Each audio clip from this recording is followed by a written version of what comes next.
Hello, everybody, and welcome to a brand new episode of the tNb Gaming Podcast. Thank you very much for joining in and tuning in wherever you may be in the world, whatever you are doing. Hope you are all well, and great to have you back with us. It's the first time here, by the way. Don't forget to check out the previous episodes. We try and do one of these a week and try and upload it in the same time slot and try and keep it consistent with a different subject each week. I'm also joined, as always, by a couple of members of the tNb group we have here. Little group, little gang. We're not, it's not an organisation as such, just a group of guys who enjoy playing games who've got together and are sharing that through the power of the podcast each week.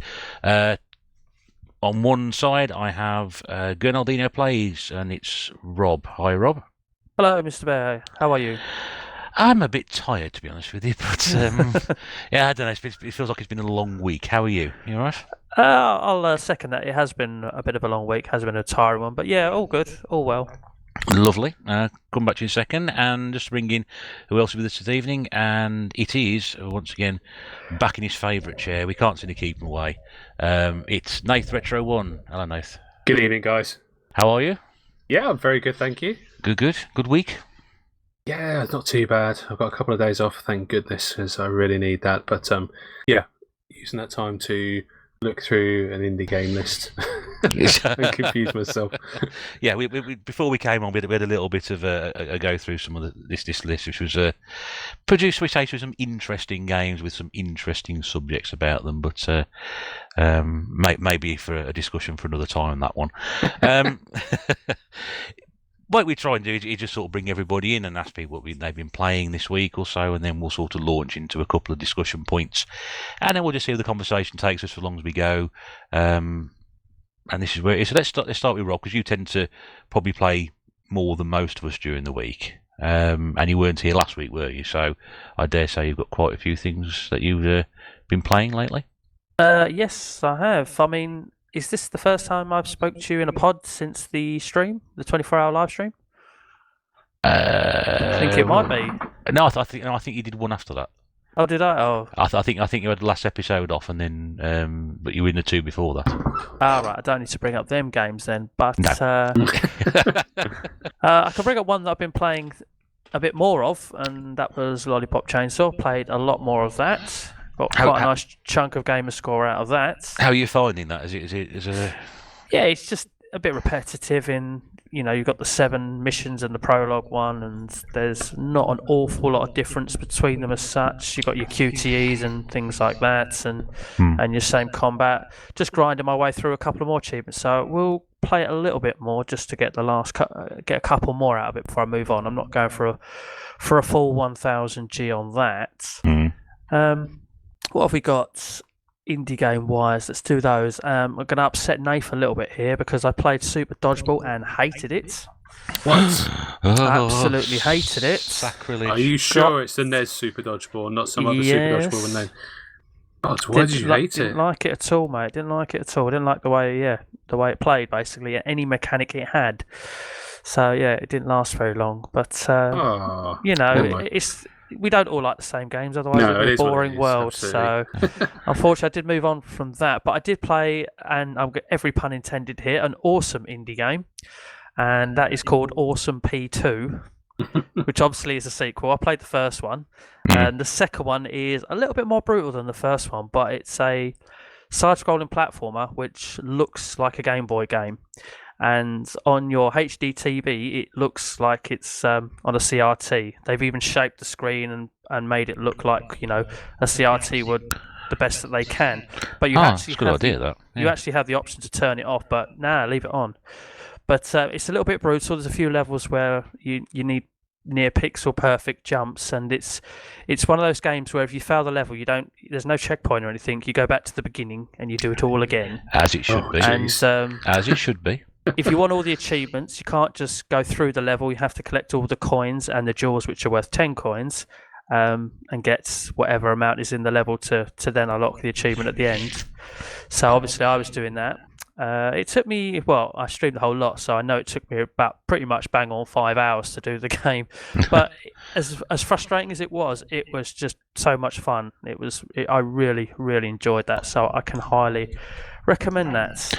Yeah, but you made that point there about being sent back to the start. I mean, that used to happen all the time when I first started playing games.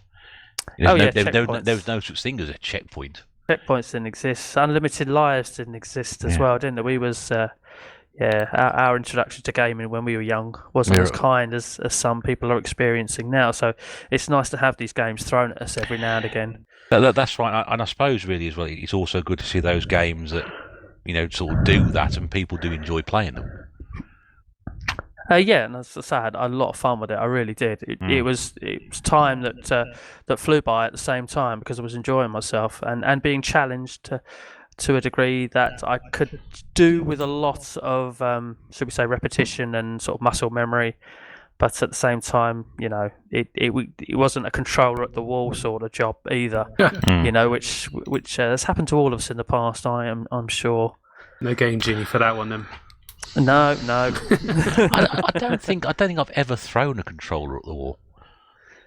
I tend to hold them and smash them against things rather than throw, to be honest with you. But I've stopped doing that now because they're rather expensive to replace. So, when the 360 was in its prime, I had to buy a couple. But now the 360 isn't in its prime, they are quite expensive to buy. It's probably a good job you game on your own because you smash it against anything there. There's somebody sat next to you and get an Xbox 360 controller smacked off their head. What I tend to do if I get angry, I put the controller down, I punch a sofa cushion. That way nothing gets broken and I don't get hurt. I think it's fairly sensible. Or stop playing games, one of the two. I don't know. No, don't be silly. Why would we do that? Come on, Bear, seriously. I know. It's been a long week. I'm not thinking straight. Right, can we get the people to have a swig of their drinks now because I'm playing both Gears 4 and 5. Been playing some of that. Mm-hmm. 1 or 2 swigs? Or I've been playing 4 and 5, so 9. Go for it. But no, they were actually to help Scott Glory Hunter and Lewis Wishwash and myself in the case of Gears 5 get some achievements out of the games. So yeah, we played 3-player co-op in Gears 5, which was actually a lot of fun to do, and I really enjoyed the campaign anyway. But just to play it with other people and obviously have your headsets on and have a laugh and a joke and a chat at the same time, while achievement hunting as well, which just obviously was kind of a near perfect gaming scenario for me. So yeah, that was a lot of fun to go through. But we won't hang around on Gears because we do that a lot, or I do that a lot. But I think you mentioned you were playing this recently as well, Bear. I've got 2 more games that I've been playing to talk about. I think, did you mention you were playing this or one of its iterations? I've been playing a lot of and enjoying Race Driver Grid. Yes, I did. Yes. Yeah, I really am enjoying that. It's very realistic, actually. It's a superb series of games. I think, if memory serves me correctly, it was sort of the direct sort of follow-on link off the Colin McRae sort of universe. That's the right way of describing it. I know sort of the Dirt series sort of followed the rallying side through, but I think Grid was sort of an evolution into sort of more conventional road racing. Oh yeah, it's definitely road racing. I mean, it's got Le Mans sort of bit to it as well. Oh yeah, when I first went round Le Mans on that, it was brutal. I tell you, it is brutal. Brutal. I was skidding all over the place. I was like, restart, punch the sofa cushion, restart. Yeah. We still got it. We still got a force feedback steering wheel for it. Absolutely tremendous. Absolutely. It really sort of enhances the experience. I think there's also one track, I think it was the Belgian track, which is where the Grand Prix is Spa, and that's an amazingly beautiful track to drive. I remember that one vividly in Le Mans about that game specifically. I mean, they're just amazing tracks to drive around. The one track that I started and hit, and I thought, wow, this is impressive. This really looks like it was actually Donington Park. Oh, yeah. I looked at it and I went, that is unbelievably accurate, but also looked awesome as well. And, I was sort of taken into the fact that it was on the 360 rather than my one, and I was just like, that is pretty amazing, actually. I mean, I was just thinking about, because when I played Grid for the first time, that was, Le Mans was the first thing I sort of picked up, and I'm going to do Le Mans, sort of go around that. And it's exactly the same when I played Forza for the first time. Can't remember which one it was now. Maybe 3. And you could drive around the Nürburgring. Nürburgring, I think, was Motorsport 4. It might have been 4. But the car I've got at the moment was actually in the game, the Kia Ceed. So the first thing I did was get a black Kia Ceed and drive it around the Nürburgring. So had all these impressive sports cars and things that you could never drive, and the first thing you did was, I want to drive my own car. I want to drive my own car around it. Yeah. I wonder if I could drive my little Fiesta around it. I'll have to have a look. Yeah, it was great. And I love the fact that those sort of games now, the grid games, the dirt games, the Forza games, everything's got so much detail, and they're just so much fun to play. I was very much wondering how they were going to do the 24 hours race in grid, and when I saw the timer at the top flash up with 24, I was like, well, that's not hours. And then I thought, am I going to have to play this for 24 minutes? But it's not even 24 minutes. It just counts down sort of at an elevated rate that isn't like a second. I think it usually works out about 3 laps, if I remember. Yeah, you don't quite finish the third lap, I think. You get close to, or you do just finish it and you go over a little bit. Well, that's a bit rubbish. I think on one of the original Gran Turismos, they had a 24-hour race, which actually was 24 hours. You had to actually race for 24 hours. Oh, I think if you really wanted to sit down and do 24 hours, you could do it. There is another game which is actually called Le Mans 24 Hours on, which came out on the PlayStation 2, which I think you can do exactly the same thing again with that. If you really wanted to.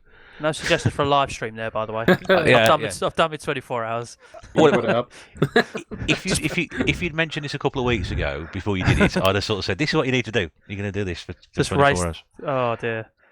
But anyway, last game I've been playing is one that you need to play because you've had a bad experience by playing an absolute tosh version of basically the franchise, and it's one of those situations where I've got 4 and 5 and I still haven't played them, but because I love 3 so much and they made a classic edition which has been sitting in my back catalogue for 2 years, I finally decided to pull the trigger on playing 3 again rather than 4 or 5, and that is Far Cry 3 Classic Edition because it is just the best Far Cry ever. Yeah, I mean, I had a bad experience because it was, a sort of a shoot off of I think it might have been to do with the Xbox game, Instinct. I think it was sort of off that.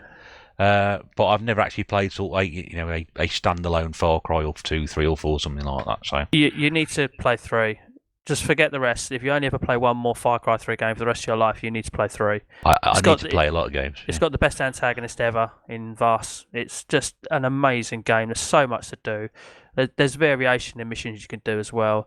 And even when you finished it, just the open world to go around and have a bit of fun in as well. For me, I go hunting for animals and go take over the outposts and do the drop missions, and honestly just so much fun. I get lost in it for hours, and it's just nice to be able to play it again and have a fresh batch of achievements and go through it all over again. So I'm still working on it, and I'll be sad when it finishes for a second time, but then you'll go back and play it for a third time at some point, I'm sure. Yeah, the Far Cry 3 Classic Edition remastered. Already lined up, there we Needs go. to be made up. Yeah. I haven't actually played a Far Cry since Far Cry 2. And what, you haven't played 3? No, I've not played 3, and Far Cry 2 was dreadful. I think they put me off the series. Right. You two, I'm not talking to either of you again until you play Far Cry 3 after tonight. Do you want to be in the next podcast? Yeah, or the next 20 podcasts. Might be some seriously, time guys, before we get to that. please sort it out. It's just amazing. And if you turn around and say that's crap, then I will never recommend a Far Cry game again because it won't get better. Yeah, I'll tell you what. As a result of that, when Wii prices crash to about £5 a unit, like they're going to shortly after lockdown finishes, everybody trades them in again. Go and buy yourself a Wii and a copy of Far Cry, whatever it was I was talking about. It was Instinct, wasn't it? And play that on the Wii. I believe my parents have a Wii, so I'll buy the game and I'll try and find a way of playing it there then. And it will cost you probably no more than £1 to £2. All right. It's a dirt cheap game, so yeah, have a go with it and just see how stupid it is. Will do. Yeah. So, as usual, Rob, a lot of games getting through it, and I certainly like the sound of that.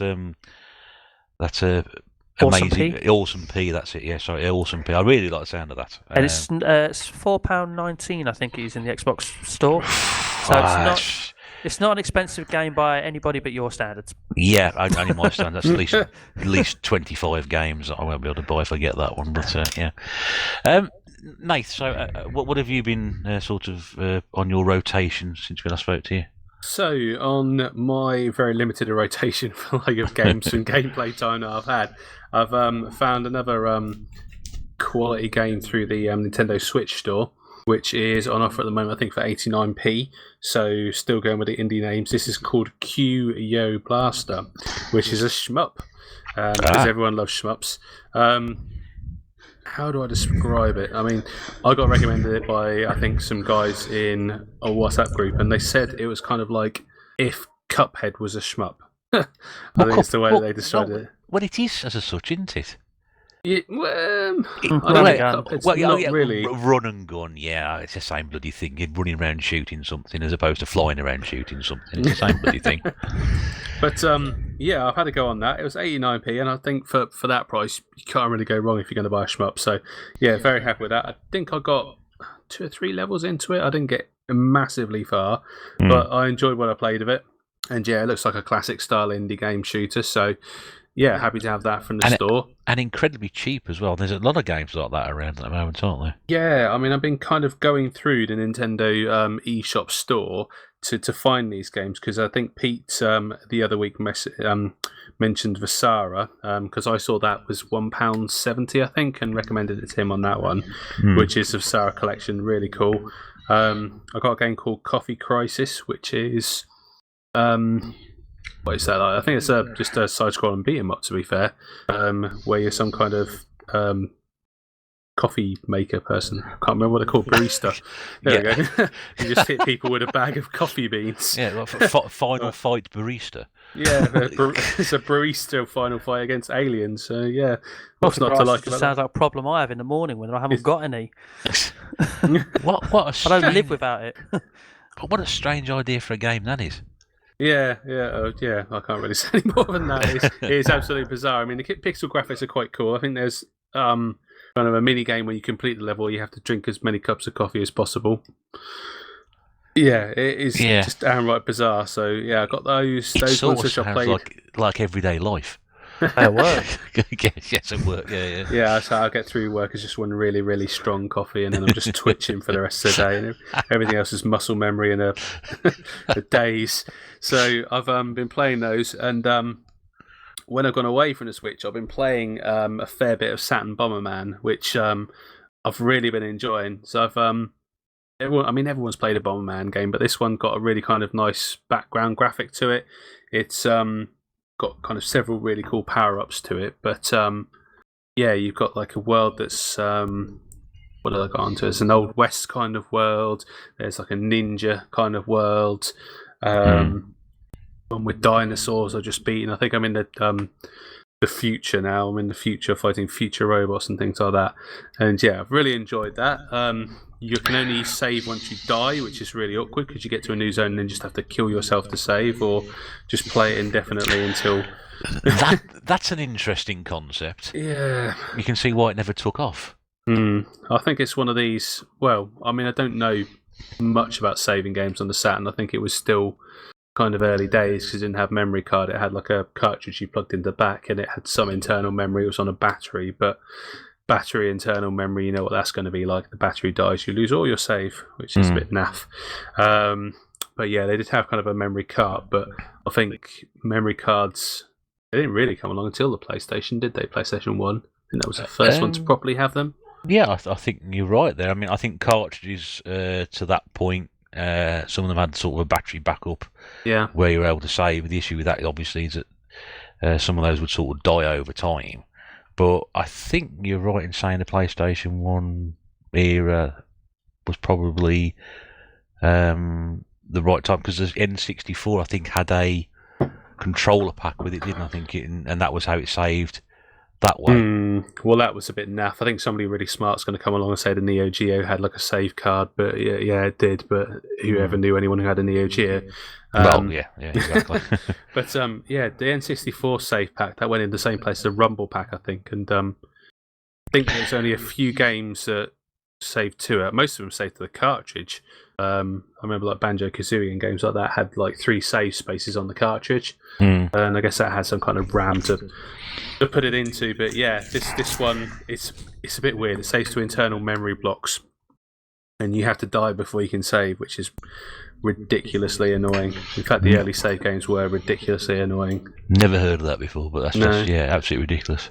I was just thinking back, the first Oddworld game, you had to save on that one. You had to go into the in-game menu, which opened up basically the memory card menu that you'd have on the PlayStation 1, and you had to delete your old save before you could put a new save. Either that or you just had like hundreds of saves for the same game because you couldn't overwrite it. So yeah, really, really strange. But yeah, I've been enjoying that one. I'll Killing myself when I got to a certain point so I could actually preserve my game to play on. But I said just before we move on to the next one, going back to that, obviously going back even further to tape games.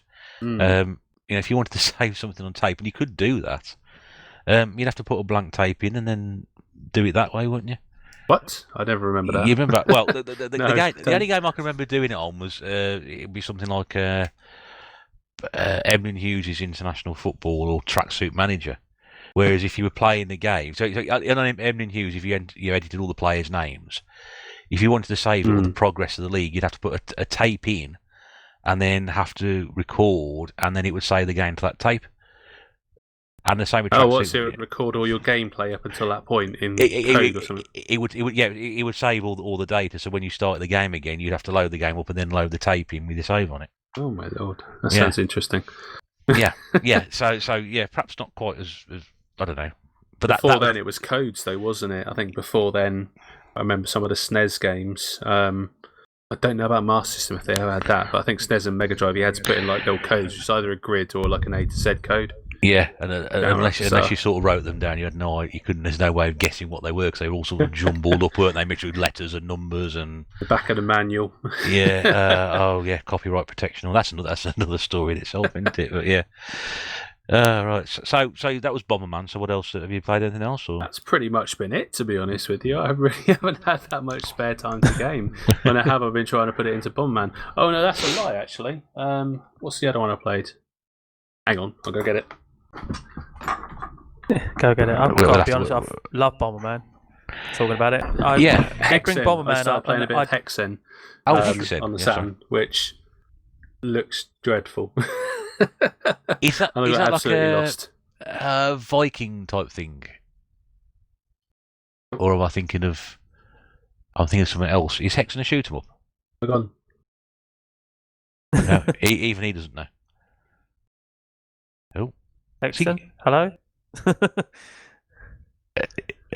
Has he gone to find it? We're having one of these again. I don't know. I was just talking about Mega Bomberman, wasn't I? I was just saying that when you're talking about Bomberman on the Saturn, that I pumped absolute hours into Mega Bomberman on the Mega Drive, and it's one of those games that even when I was selling games, I refused to sell because I loved it that much. Just to pump absolute hours into it.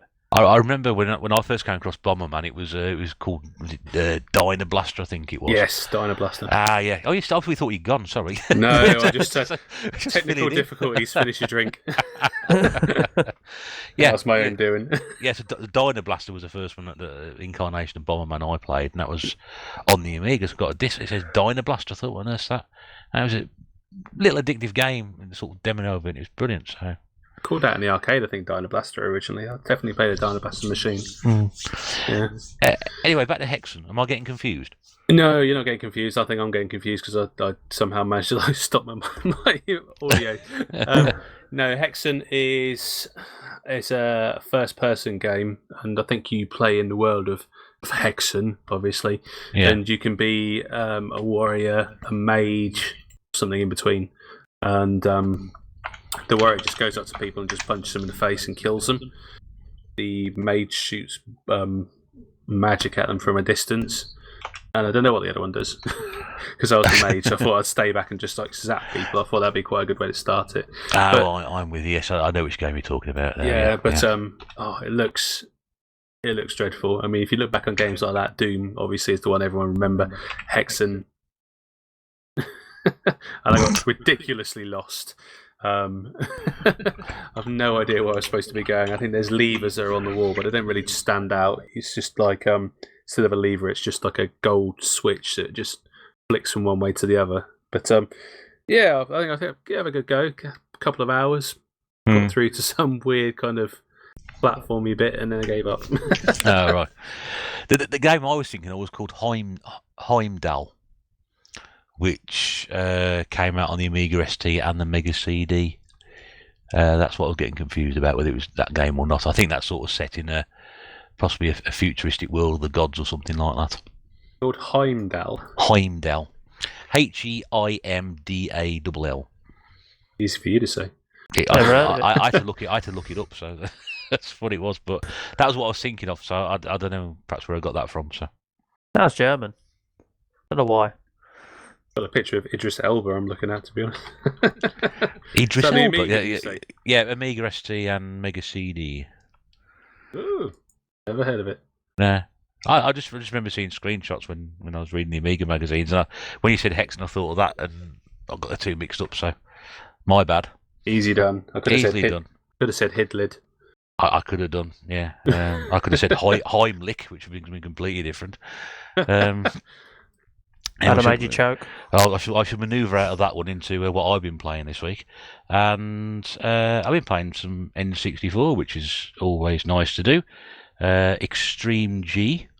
So I don't know if you've played that. It's eventually like a futuristic race. You play sort of Wipeout and F-Zero. It sort of sits somewhere between the two. And it's uncontrollably fast. I think I remember seeing it back in the day. It was on the... Was it on the GameCube as well? Did I see it? Was there an iteration of it? There were three versions of. I think one came out on the PlayStation 2 as well. That's the one I was going to quote because I've played that and I'm totally down with you saying it's uncontrollably hard. Yeah, XG3. XG3 Extreme G Racing. Yeah, That's the one I'm control. thinking of. Yeah. It's fun though. I wouldn't say it's a particularly sort of it's that bad, but it just gets too fast for its own good. I think you almost have to learn it and learn the tracks. Yeah. For a bit of an assistance. And some of the turns are absolutely. You've got no chance of you going too fast on it. It's great. Yeah, I've always said I like playing racing games a lot like that, but at some point it becomes sort of futuristic motorbike pinball because you are just banging off the sides of it. But it still allows you to carry on at speed. It doesn't sort of stop you altogether. Unlike the other game I was playing this week as well, which was Star Wars Episode 1 Pod Racer. Now, I remember playing at the arcade. That was a lot of fun. Yeah, so I brought this up a few times about being a great game. I played it again the other day. It's still great. And it's, again, it's sometimes too quick for its own good. And I spent some time bombing around with no problems at all, sometimes making split-second decisions and just managed to scrape through by skin of my teeth, and the other third of the game crashing into the walls and exploding. But it sort of like respawns you and you sort of carry back on again. But I still love it. Was it the best thing to come out of episode 1? Oh God, yeah. There wasn't nothing good came out of episode 1 apart from the game. It was from the best part of the film. What about Jar Jar? To what? Jar Jar. We're waiting for that. Oh, Jar Jar. Oh, yeah. Good old Jar Jar Binks. I mean, I don't know what they were thinking on that one. But I mean, even down to the little details, the way the game starts up, the first track sort of takes you to the part from the film. You've got the guy Hank Azaria, who does the voice of the commentators in the film. He does a little bit of an introduction on that as well, so you got that feel to it there, and it's really, really good. Some people, I think it's at the time, didn't like it so much. I think I might have misjudged that. Some people do like it, but it's still great fun to play. And the other game I played briefly was Rayman 2 on the N64 as well. I've never played that.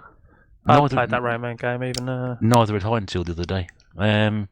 And it's great because I got very into sort of playing Origins on the Wii, and I'd always, I don't know why, I just sort of thought with Rayman, the Rayman platform series just didn't sort of interest me. It looked like a cutie platformer game, and the first one, I know it looks pretty impressive. It made the PlayStation Classic, and it still looks as a platformer very colourful to do now. And this was obviously the 3D sort of Mario World-esque on the N64, and it's really good. It's full of great little humour, great graphics, great touch, and it's a fun game to play. And And it makes me sort of think, now well, perhaps I should play the other ones in the series. Because I didn't really discover Rayman when it got to the Rabbids, the first sort of Rabbids game on PlayStation 2, which when I first saw the trailer for it, I thought, I've got to get that game. It looks absolutely stupid, sort of like, swinging cows and throwing them. I thought, that's my sort of game. Yeah, I like the Rabbids games as well. I think they look brilliant. Yeah, they get so much bad press, and not another Rabbids game. We'll hate these characters. I mean, sometimes the games don't do them a lot of favours, but no, I thought they were great. I thought they were, and makes me now want to go back and sort of play the other Rayman games. And I'm just sort of going back through. I'm pretty sure, so I got the first one on PlayStation 1 because I did show it off on my PlayStation video, and I'm pretty sure I've also got Rayman M on the PlayStation 2, so I've got a few to play through anyway. I think I've got 1 and M, but I don't think I've got the second one. No, so I got it years ago. It's just been sitting. yeah. As there's been lots of my games, I got them years ago, and I haven't really played it very much. But it was quite surprised with that. Sometimes I've got to be in a sort of right frame of mind for that, and I sort of sat there and I sort of end up, you sort of realise an hour later you've been playing it for an hour, and what have I done in an hour? I've been playing this, and you only stop because it's getting late. I think it was 11:30 by that time. I thought I better stop now because I'll be sitting there all night playing it. But you used to, that's a hallmark of a game which sort of drags you in and sucks you in and keeps you there. That you just sort of lose time playing it. So I'm hoping to work my way through the rest, a lot more of the N64 stuff over the next week or so. So stay tuned to next week, because I might talk about some more games I've actually finally got round to playing. Talk about games you finally got round to playing. I forgot one. You didn't, did you? Well, you have to excuse me, because it was the first time I played it in over 10 years, if you catch my drift. Ridge Racer Revolution. Ah, yeah. And all I can say about it is, if you like the first game, you'll like the second game, because it's the first game with a different track. It's literally how I describe it. It looks and plays the same. Everything about it is the same, just a different track. I don't think I've played that one. I'm not sure I have, to be honest. If you like the first, you might like this, but I preferred the first because I think the track is a little bit nicer. This one has a really horrible hairpin in it as well, and I didn't like that corner. Yeah, you always find that with racing games. That sometimes you find a track that where at some point along the line you don't mind the track until you get to a certain point, and then you think, oh, you got to remember it's coming up, and I've got to do this before I get round it. And even playing a game like that so many times, you find that same track, you still find trouble getting round it. I kind of think I prefer the first one. Not only is it more nostalgic, but it is just generally a better track as well. As that, there's that one horrible corner where it says "Watch yourself." The next corner's tough, even lets you know it's coming, doesn't it? And the rest, if you drive the red car, you can actually take every corner but that corner without braking if you take the right line. That's how much I played it. I know that. So was that the sequel to Ridge Racer then? It was the next game on the PlayStation 1 after the first one, so I'm guessing it was, yeah. But I say, it literally, all the cars, the background, everything about it, the tunnels, just look like the first game. It's just a different track.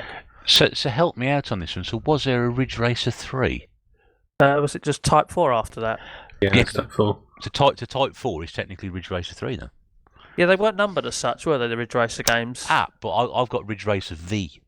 And then you've got Ridge Racer 6. Yeah, they started numbering them, but the first ones weren't. You've got Ridge Racer Revolution, Ridge Racer Type 4. And there was a Ridge Racer 4 as well, wasn't there? Well, there'd have to be, because there's a Ridge Racer V, isn't there, somewhere along the way? Yeah, but there's a Ridge Racer Type 4, and I think there's a Ridge Racer 4 as well. I'm struggling to remember it. Yeah. But then you've got, I know there's a 6 on the Ridge Racer 6 on the 360, as well as Ridge Racer Unbounded.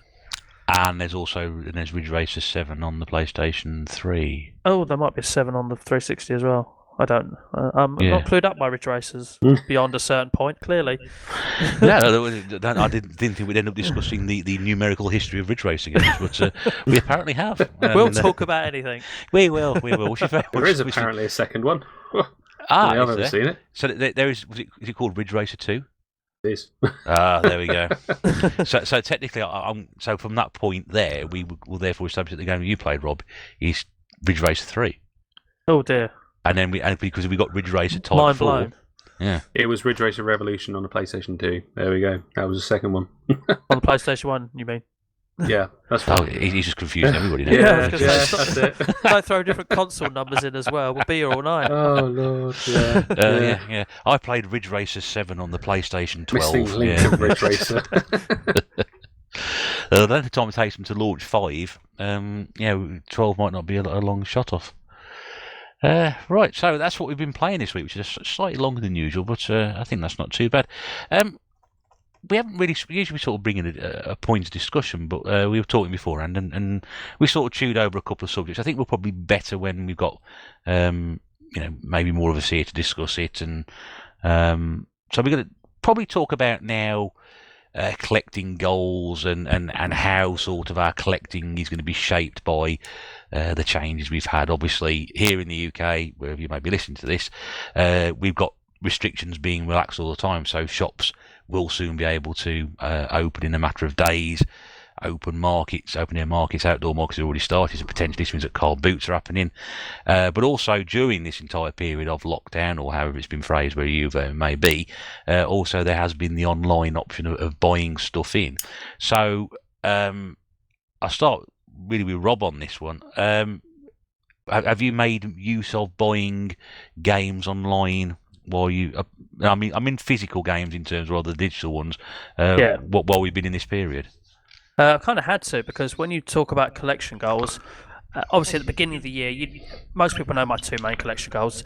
Obviously the full Xbox 360 power set and a full set of PlayStation 1 Platinums. Mm-hmm. Now, when the start of the year happened, I had just under 400 360 games, and I thought to myself that this year, collection goal-wise, of my collection goal would be to hit the halfway point of 360 games, and obviously, none of what had happened.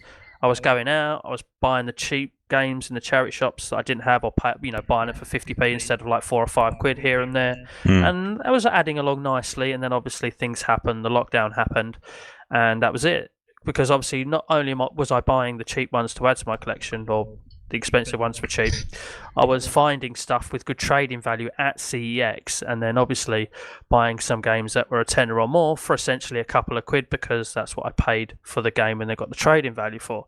So obviously I'd hit a bit of a halt with that, and I'd bought nothing physically for nearly a good month or so as it had gone by, and obviously this didn't look like letting up any time soon. So I then kind of thought, right, well, people are still going to the post office and are still sending out to eBay. It is allowed. So I then started looking at that route, and I've been surprised at how deep if you search that deep into eBay, that the bargains, even in this time period where prices are being inflated, you can still find them.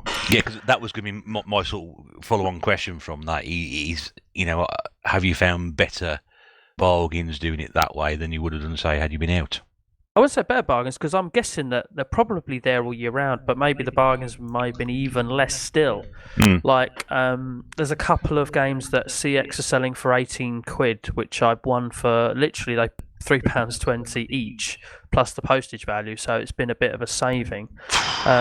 It's worthwhile you can do that, and this is one reason why I sort of hold off on a lot of this sort of thing, because I always think I can find something like that. If I want something really, really, badly, there's always a chance if I go to a charity shop, I'll find it for £1, or I'll get it somewhere else for a couple of £pounds, or that's why I tend not to sort of jump in on something. I'll look around for as long as possible until I get to the point where I think now I could do with getting that now, whatever price I'm going to pay for it. I mean, I must admit, I have also been searching for the cheaper stuff and been buying games for 99p, but you chuck in the postage, it's like £2.50 to keep the collection ticking along. But obviously, if you're buying them on eBay and the person's got the game open, you can see the manuals there and everything's there, and then it's in great condition, so you don't mind spending a little bit more as such through the postage to know you're going to get a good copy of it, rather than the CX roulette where you pay £1 for the game and pay £1.95 for postage, so essentially paying £3 and then not getting it complete. And of course, you said that there's actually no way at the moment of knowing what sort of quality is coming out there, because we don't really know how much that stock has been sort of taken down during this period. Whereas with eBay, you can actually sort of see it. And to an extent on Amazon, sometimes the sellers are putting photographs of their stuff on there as well. Yeah, we've gone off a little bit tangent because where I was originally going with this is I've started doing all of this because I wanted to get to at least the halfway point by the end of the year. And I thought, well, if I get to 650, I know that's over the halfway point because the figure's just over 1,200 somewhere on the 360. So not buying any games for a month and then slow and reel up, I kind of thought to myself, well, I kind of want to do something here. And that's what I've done. And yeah, if you really hunt, and because I'm furloughed and I've got the time to look nearly sort of all day, every day if I really want to, I have been able to find the deal or two. I mean, today I bought a bulk lot of games, which cost me 49 quid, but the CEX sale price value is 121. So there's a couple of pricey titles in there worth £25 each, which I'll be keeping. Ooh, and then the rest of the games I can make nearly all of my money back in trade credit. So, these two £25 games have cost me nothing. So if you play the systems, and I say systems because you can play the eBay system as well, with the CEX system, you can really get deals out there if you really hunt. And I really have had to keep this collection goal of mine on track. Mm-hmm. I will get there. I will have 650 by the end of the year. I've just with my latest catalog is 421, but there's about another 20 games that need to be put in pickup videos, so they're not catalogs. So I'm around about 445, 450 mark. So still a couple of hundred to go with the half the year left. But like I said, I lost a couple of months. But I will get there. I will determined. And of course, I want to do the same with platinums. I want to get over 100 out of the 163 platinums as well. And I've just hit 70. So there's a fair chance you'll get to both of those, and I would have thought. If I don't get to both, I will definitely get to one. The 361 is the one I want to focus on now because, as everybody knows, that console is my main passion. So that's the one that I really want to do. But I could potentially nick both because the cheap ones and the middle range platinums and the frequently available ones probably see me over the line of 100, but then it'll be a very slow crawl to the completion. Very slow crawl. There's a couple of games I just haven't seen turn up in their platinum form. Right. I'm just turning to Nath on this one as well. We'll talk more about sort of going out after we've talked a bit more about. Have you sort of found the same thing as Rob? Sort of like you've turned to the online sort of purchasing and found things that way that you know, and had it been better deals for you? So I haven't really found many better deals, I don't think, online. Unfortunately, like some of the games that I want to get, I think I've mainly sort of been looking at Sega Saturn games, and a lot of the games that I want to get are more expensive for that on eBay. I don't think I've really found any bargains, and certainly like with individual games, if you were to buy a bundle of games, then yeah, you're more likely to get like a deal on something like that than you are individual games. But with Saturn games, they're quite expensive to begin with, so if I spent like 50 quid, I'll maybe get like two. So I wouldn't really get very much off that. But I have been still looking into it for the sense that I wanted to get some Japanese games this year. I wanted to kind of explore more the Japanese market. So I've got some of the Japanese games for the Sega Saturn, which will be in an upcoming Saturn Pickups video, but to mention it from there. And yeah, they are slightly different to the Power ones. They're in the kind of smaller CD cases. So I don't know if I really like that. I mean, you can have them all together; they probably look good. But the Sega Saturn ones we have are more DVD-style cases. Yeah, but you can guarantee these Japanese ones will be far more durable. Well, you say that CD cases aren't that durable. Well, overall, yes, you're right. But I think you're probably right in the sense of the old Sega Saturn games. You kind of look at them and they'd fall apart and burst into flames. But like the cardboard, like glued around plastic with hot glue, just really didn't work. I've got no idea his idea that was. I still think it's one of the stupidest ideas in the history of packaging. It looks like a bad kind of design and technology like idea from a school, isn't it? It's like, right, I want you to make a game case. And here's some cardboard, plastic, and hot glue gun. Off you go, and then come back with something that just looks rubbish. but I don't think I've gone too much of a tangent. But they moved away from the great plastic cases, the Master System, the Mega Drive. I know the Game Gear had sort of cardboard boxes, but how on earth they went from having the best game cases to the worst ones? I don't know. Yeah, I agree. But my collecting goals kind of for this year have been to like get some of the more expensive Wii titles that are more unusual, which I have done, and the majority of ones that I want I've now kind of added to my collection, which is great. But I've also said that I want to play some more Japanese games and some different systems that I haven't done before was one of my collecting goals kind of towards the start of the year. And more kind of Sega games as well. And I haven't really got that many things over lockdown. I kind of saved a little bit of money because with CEX, I think that a lot of the stuff they have is in stores that are now closed with no access to it. They still have the online system, so you can buy some of them online, but people have really rinsed that. Yeah. There's very much, like, a lot of the games I would buy have gone, or at least it says they're gone, because they're actually in stores that are closed. So once they open up again, they're going to come back into stock. And whether or not the prices are going to change on that, I don't know. I don't know if they've actually changed very much since it's been locked down. Some of the games I've been looking at haven't changed in price at all.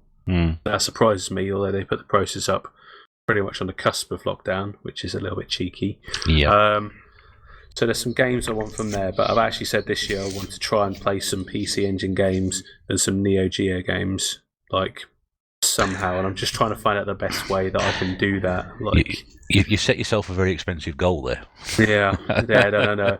Well, PC Engine, not necessarily, because you can get like EverDrives and things like that to play some of the games, and the systems aren't too bad if you can like import them at a decent price. But Neo Geo, yeah, that's an interesting one because, yeah, like I say, you either have to buy a console-sized one or you have to kind of in some form emulate them, which caught between, yeah. not easy to do. I'm just a quick question. You mentioned the PC Engine. We know there's the sort of mini console that has come out. Yeah. Would that interest you? Is that something you'd go for, or are you going to do it the proper way and use the proper hardware? See, I quite like the mini NES and I quite like the mini SNES because the games they actually had on those systems made it worthwhile buying because some of those games were really expensive to begin with. I didn't go for the Mega Drive Mini because I have an EverDrive for the Mega Drive, so I can play all those games on original hardware anyway. But I don't know, with the PC Engine, it feels everybody loves it. Everyone's raved about it, which is great. But I would kind of like to play the original system more than I would a mini system, if that makes sense. Yeah, I just don't think it would sit right because all the other systems I've played, and then I've had the mini system after. But to kind of have the mini system over an original, I don't know. It just doesn't kind of sit right with me in that sense. As a collector, I'd rather have the original system to play. Yeah, that's why having never actually played on the original one anyway. I'm very tempted to buy one. I really am tempted because I don't think I'm ever going to own a physical one anyway, and certainly collecting for it is you need a small fortune to sort of go on that. And from that point of view, I don't think I'll probably do it. But the mini is incredibly tempting, and as you said, the reviews have been very good for it, and it might be the way I'll go in the future. I don't know. Well, I think there's a lot to be said about the mini consoles. They do give you a load of games for very cheap, but if you can get a PC Engine and EverDrive, you effectively have all of those anyway playing on the original hardware. It's just kind of the output. I mean, the new one's going to be HDMI. The mini, isn't it? The original one, you'll either have to mod it or or just play on the original TV. So ways and means, but it kind of works out what serves best. You're going to be able to hack it in no time. To be honest, people will hack that within a couple of weeks, won't they? So that's right. I'm surprised it's been done already. It came out last week. Probably has. Expect an announcement by the end of the week or something like that. Yeah. I mean, from my point of view, my collection goal this year was probably to get a lot more, proper sort of retro games in, and going back to sort of the early 90s, maybe even sort of dipping back into sort of the Commodore, the Spectrum era, just anything that was sort of get my hand on them. My big target this year was to sort of get a lot of Master System games. And it sort of started very, very well and then sort of stopped and then picked up again. And then obviously once lockdown hit, I've sort of forgotten all about that. And to be honest with you, I've not really made any effort to pick anything up during lockdown at all, because for me, I've always said it, I much prefer to be, out there looking through second-hand shops, charity shops, cash converters, places like that. CEX as well, I do spend a lot of time and money in there, but that's usually because that's sometimes any place you can get hold of stuff. And it's only been the last sort of week or so that I've started to sort of use Amazon and eBay, especially eBay account. I closed my account and I opened it up the other day, and it's the first time I've opened it up in 12 years. Yeah, and it was still there, so I was quite surprised. But so I set all that back up again, and I bought a couple of things off there. I even bought a PlayStation 4 game off there. Bought a couple of cartridges off there. So I don't want to say things. I'll be obviously doing a pickups video at some point. I don't want to sort of spoil it to what I'm going to try and do. But and I got a good deal on an item off Amazon as well. But I might. Was that experience sort of replace sort of going out? I don't think so. In terms of the deals I got, I wouldn't say that I got bad. I got very good deals. Especially the one thing I think I mentioned to you two before, what I purchased recently from Amazon, and I got a very, very good price on that. And I've picked up a couple of cheap cartridge games which have saved me some money, which I would have bought them in CEX. I got those off eBay, and also the PlayStation 4 game again saved me more money from buying it in CEX or elsewhere. So it is fun to dip in, but I must be honest with you, I have spent quite some time trawling through eBay, and I must be honest with you, I'm sort of sitting there thinking, there aren't too many bargains to be had. So whether it's we're playing the inflated price game at the moment, I don't know, and whether that will drop again once things go back to normal, when people start sort of dumping these things into CEX or charity shops or whatever. I expect the charity shops will be inundated with stuff when they open up, and that really sort of there. So my collecting goal was a Master System. I would like to try and pick that up again when things start, but I think at the moment. I'm not really sure where my collecting goal is going to be. I'd like to try and get, obviously, more Wii games. I haven't bought any Wii games for months now. And you mentioned, Nath, about getting some of all the expensive Wii games. It's quite funny because, you show me all the expensive games you've got, and I say, no, I ain't got that one, I ain't got that one, I ain't got that one. and I start putting crap on my shelf, and you go, I ain't got that one, I ain't got that one, I ain't got that one. So we're collecting on completely different, opposite end of the scales. But between us, we'll have them all. yeah, that's it. Yeah, I think Eddie's got some of the ones that I'd never own either. So I'd like to try and pick that up again when it starts, but I don't really know. I think I might just press the reset button and just count this year as a write-off and just sort of pick up what appeals to me. And again, I should mention that I've had some incredibly generous community members from YouTube send me some games to the post. I've had 2 packages dropped through. I had one arrive the other day. I've got another one coming. You guys know who you are. Thank you very much indeed for doing those. It's the generosity of some of the people out there is just mind-blowing at times, and I do so appreciate that people do think of me like that. And I know I owe somebody some money for some games. I know that for sure. It's not all free stuff. But I was expecting 1 game from somebody, and they sent me 8. Which is just absolutely amazing. I had a similar thing as well. So yeah, thanks to the community again. Yeah, it's just brilliant the way we're working. So I think for the rest of this year, I'm just going to try and pick up what I can and just try and fill in some gaps here and there, and probably keep my eye out for good deals and things that'll be beneficial. Because I try and look for like you were saying, Rob, there about buying a couple of bundles and things like that, and if there's games in there that you need and other stuff that you can move on, you sort of break even from that. I can't find anything like that at all, so I don't know whether other people are doing the same sort of thing you are. It's a real hunt, trust me, it's a real hunt.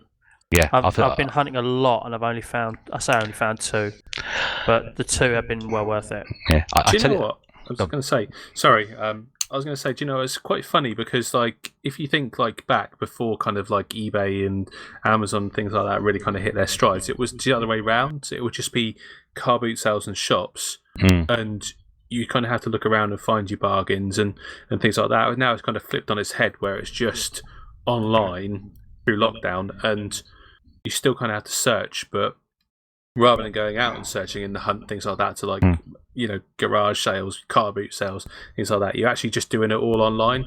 It's just a strange thing that just kind of came to me when you said all that. It's kind of almost... Yeah, it's just what Bear said about the situation that we're in, and obviously the interesting time is going to be actually when this is all over and what happens where, what drops down where, and things like that. Because I noticed you said something about the Saturn games haven't really been affected too much. Was that right? Is that something you just said?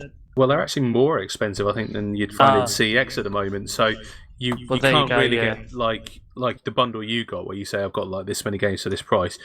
I don't think I'd be able to find that. I mean, I have heard people say like, yeah, I've got some really good deals and things like that on games, but individual games, when I look at them, I'm not seeing really any kind of like saving. They're actually going for more than CEX price, which is just mind-boggling, to be fair. It's just like wait until they open. It's current inflation at the moment, obviously, because of what's happening. So, like I said, it's going to be very interesting once this is all over. But the only thing I will say is I noticed it before the pandemic is the 360 stuff is actually creeping anyway.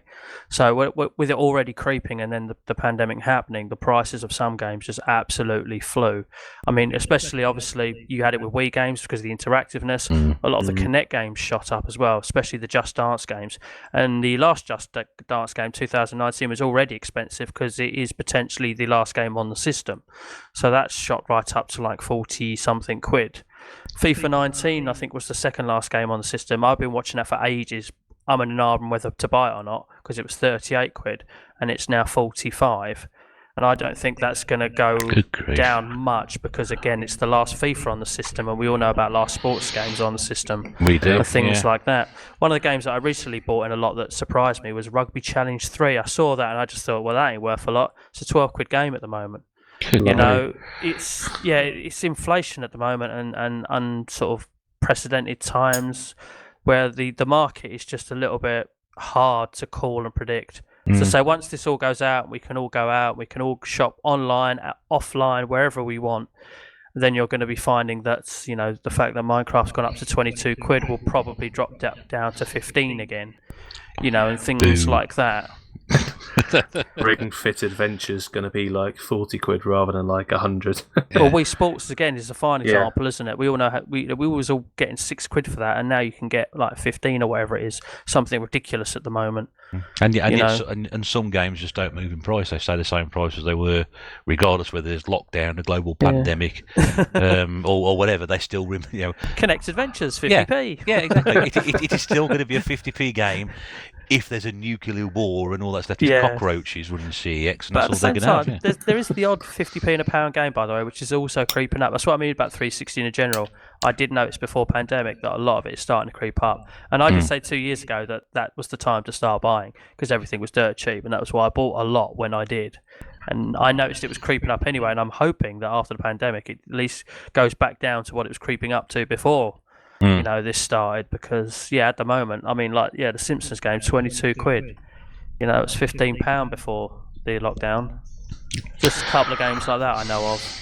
Be interested to know why they're starting to creep, though. Is there like an increased demand for it, or is there less stock in CX because people aren't going to trade them in for like 10p each and they're just going to keep? Yeah, maybe. Well, because people are entertaining themselves having to do it at home, and what's the obvious thing? Let's buy a games console. Yeah, but let's buy games for the console we already have. So, but don't forget at the same time that they're still buying in stock. So you can still sell to CEX online. So they're still bringing them in. So whether it's because they've had stock of and now the stock's getting scarcer, they can start increasing the price. But are they getting as much? Because I must admit, I've got a couple of games ready to go, but it's just an absolute ball ache to do it via the post. Well, and then you have to pay for the postage, so you lose a bit of your trade credit. So I'm just hanging on to it until I can walk in. Because I bought Black Ops 2 for 6 quid, which is going for 13 at the moment. Again, another crate that was only going for trading at 6 quid before the lockdown. Now I can buy it for 6 quid off eBay, which was a lucky purchase, delivered, and now I can get 13 quid trading for it. So I want to literally go there as soon as it opens so that I can get my 13 for it before it drops back down again, which I think it will do. I'm queuing at the door, mate. I remember picking that game up, and I remember getting that game for £1, and they were selling it for 10. So if they're trading it for 13, they're selling it for 20 at the moment, something like that. Yeah, I see for 20 or 22. Jeez. Yeah. I don't know. It pays to be in the right place at the right time. Speaking of being in the right place at the right time, to sort of bring complete the circle on this conversation we've had this today. Once all the restrictions started to be lifted on Monday, and because this sort of affects the line of work I'm in, are you going to start venturing back out to the shops? Are you going to start doing the charity shops and going to CX, etc., or are you going to wait? And also, would I know Nath probably more than yourself, Rob, but the car boots, is that something that you're going to get into? But Rob, do you want to sort of carry on? Yeah, obviously, I don't do booters because it's too far away for for it to be anywhere near economically viable for me, as much as I would enjoy doing it. But obviously, charity shop wise, I don't know. I would imagine that they still might be a grey area in opening as such, because they obviously taking in second-hand items is a bit of a minefield and a worry, I would imagine, to the staff that are working there. So charity shops is my main sort of target for going out and hunting. Yeah. But CX, I wouldn't mind going in there and having a little browse and taking in the games I've got ready to trade. But I might be tempted. You can't browse. You can't browse anymore because I know this because of the way the shop is. You've got to keep a 2 meter distance at a time, so you can't sort of walk up to the 360 games and stand there like I do when I walk into CEX. I spend a lot of time looking in one particular area because no one technically should be able to go past you or around the shop, or if you know where the games are that you're looking for, you have to follow the route around the shop. They should have a route in place which you have to follow this one way in, one way out system. Yeah, I was going to say, if they're opening, I'm guessing they're going to have some sort of system in place. Well, they'd have to like my local supermarket has, with all these lines on the floor, and this is where you queue up and stand on this spot until the next spot's free. So I'm guessing if they're going to open up as early as they would like to or can do, then they would probably have to implement some system. And if they do implement some system, then I will go in there, adhere to it, and look in a manner which is safe. But I definitely want to get the games that I've got traded in before it drops. So I would like to go out. But I'd like to. I was going to say, one thing I want to do in hitting the 650 mark is literally go in there and buy everything for 50p and a pound that I haven't got, and just get them done, because, like I say, it is creeping. So I'd like to, but I don't think the charity shops are going to change. Not as early as the other shops. No, you make a fair point about having to be sort of safe in terms of donating goods. I mean, I know for a fact, I think certainly one of the chains, I can't remember if it was, I think it's possibly, I don't think it was Oxman, I think Oxman are opening some stores, but I think one of the charity chains weren't going to sort of phase reopen until the end of June. So again, you may sort of find that not everybody opens on the 15th. Who can open, you've got to be ready to do it. Nath, I mean, what about you? Does that sort of affect how, would you would you be running out not say running out the door, but would you be sort of venturing out reasonably early after the restrictions are lifted, or are you going to sort of hang off a bit? And see, it's a very good question. It's a difficult one to kind of answer because, like you say, I don't think businesses know quite how they're going to react to this and what they're going to do. I think that even now people are getting a little bit blasé about it, like certain supermarkets, things like that. Certain stores are letting you in. I mean, I've been in places where they say you have to take a trolley in regardless, because that will help you with the distance you are away from the person like in front of you. That's just how some places are operating. I think that if you're looking at places that are going to be more safe, things like charity shops probably will open. Because they probably would clean and wipe down the stuff they had in, and they're not going to have the same numbers in as retail stores, I wouldn't have thought. But I would think that the ones that probably really kind of need the support at the moment are not necessarily CEX chains, but like the independent game stores. Because they're the ones who have been closed over time. I think they will be probably less stringent because you're allowed to kind of browse in places like that. I don't quite know what the regulations will be, but I think people are going to be a little bit blasé about it, unfortunately. But there's a part of like, we're out now, we can do what we want, even though you can't. It will kind of slip in there, I think. Not necessarily saying that that's how I feel, but I think that that's how some people are going to be now, because they've been trapped inside for like so long. They're like, right, I just want to go out. I've just had enough of it. And the thing with car boot sales as well, some of the restrictions I've seen, the ones I have, says you still have to keep a distance. I mean, people are climbing into the boots of cars to try and get stuff out of some of the car boot sales I've seen. That's how they're going to, isn't it? How the heck are they going to regulate that? And if you're looking in a bag of CD, it's saying like, if you want a better look at something, ask the seller to open it up for you so you can have a look. If you're going to look through a bag of like, DVDs, CDs, games, that seller's going to be trying to speak to 2 or 3 people. You're not going to be like, I want these 6 games. I want you to open up, flip the disc over for that. Yeah. I don't see how that's going to happen. Yeah, because being collectors, and you want to make sure that what you're buying is in there. Yeah. So if you're not allowed to do that, somebody else is going to do it for you.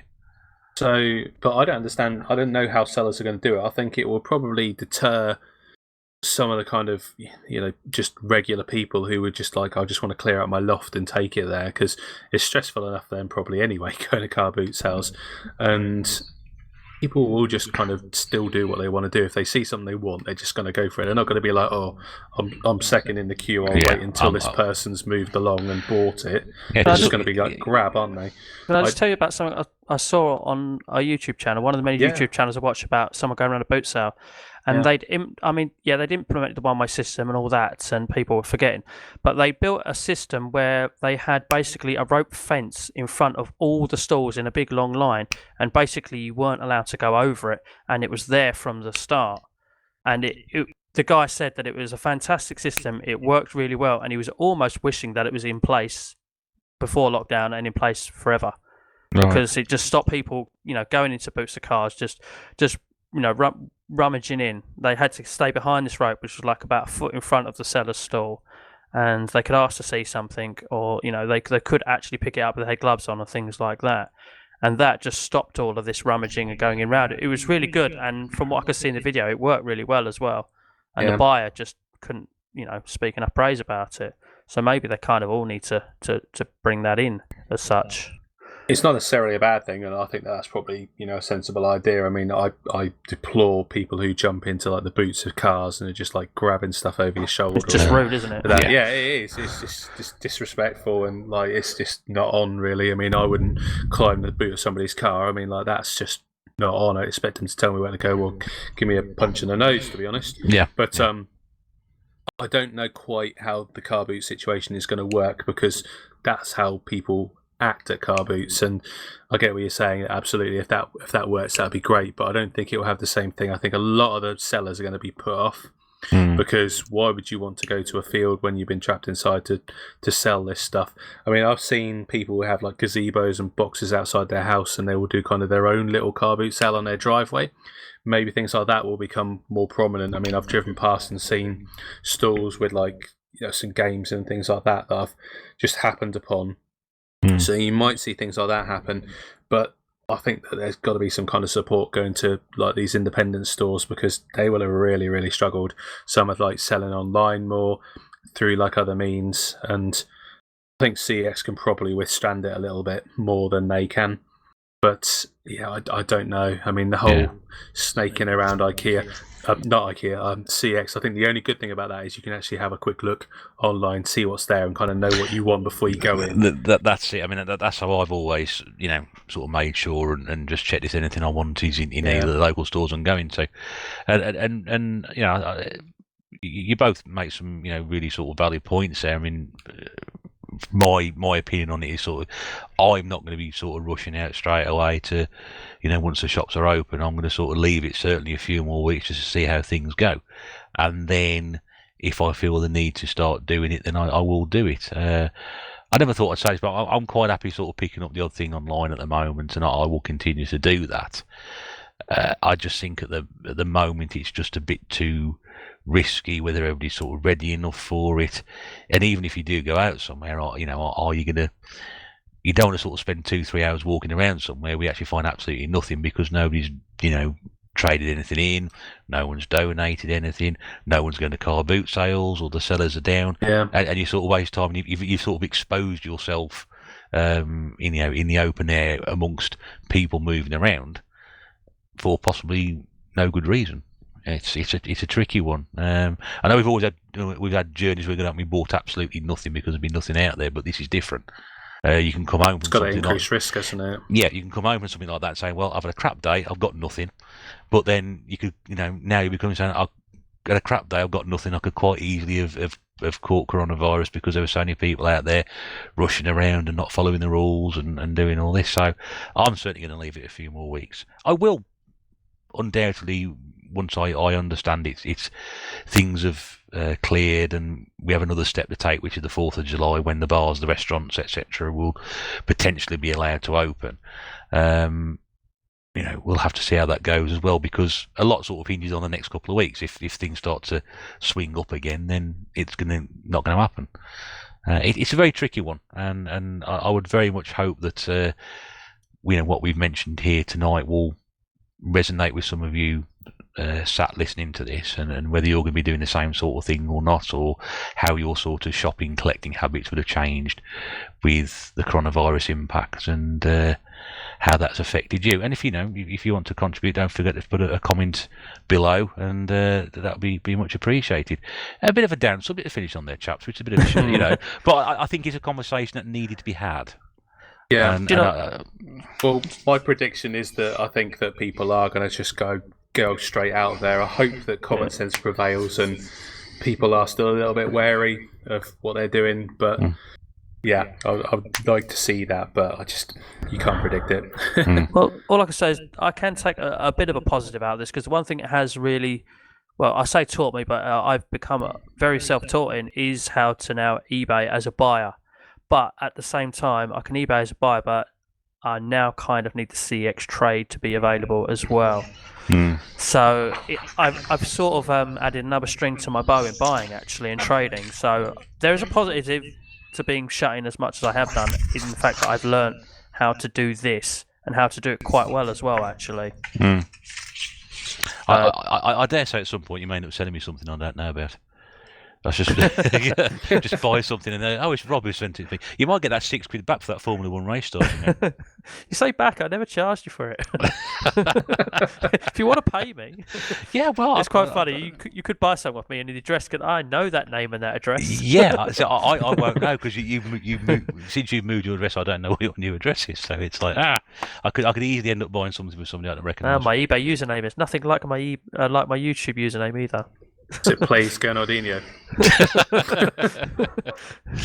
Oh dear. Right. Well, we'll bring that to a close for today. But interesting discussion to have. And I think, as I said, I'm pretty sure some of you at home are thinking very much the same sort of thing. So hope that's not been too much of down. We did have some interesting discussion earlier as well, and hopefully we'll find something a bit more gamey to talk about next time anyway.